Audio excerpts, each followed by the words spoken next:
Thanks, Megan. We've got Greg Remengay joining us live in the studio this afternoon, and we've talked the last couple of weeks about medical bills, but one thing that's so overlooked is sort of the mental health issues that people can face when getting into an accident. Well, I'm not saying that everybody has mental health issues after they are in an accident, but for example, a lot of us guys here on the Western Slope, we want to be tough. We don't want to show our pain. We don't want to let any of this bother us.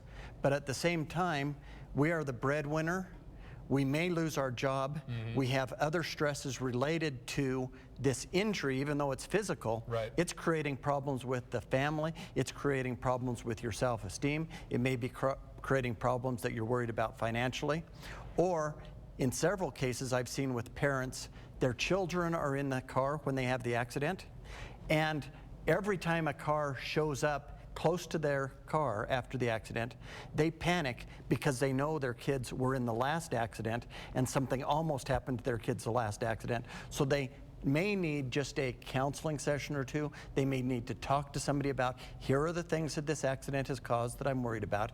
Here's how I'm stressing because of the accident, even though I may not have great injuries, but here are some problems I'm having. And it can go a lot worse than that, depending on the nature of the injury and a person's psychological makeup and all those types of things, but it's something to think about.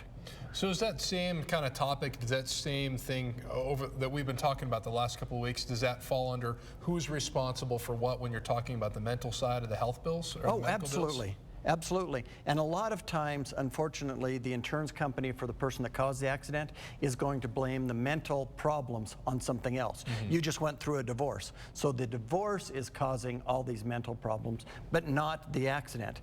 But all these things fit together, and I think that people, if they're in that situation, need to find a counselor that can help them work through it. Maybe some of it is caused by a divorce. Maybe a lot of it is caused by now you're going through the divorce and you don't know how you're going to make ends meet, and you don't know how you're going to take care of your kids. So it's something that needs to be explored. A lot of interesting details there. Something that we don't always think about if this were to happen as well. And of course, folks, if you have any question for Greg, feel free to give him a call or drop by his office. His phone number is on your screen. Thanks for joining us today. Thank you. And stay tuned. I've got my full weather forecast coming up on the other side of the break. If you want Greg to answer one of your legal questions, visit KREXTV.com, click on Live in the Studio, and submit your question on the right side of the screen. Watch Greg's segment every Wednesday on News Channel 5 at noon.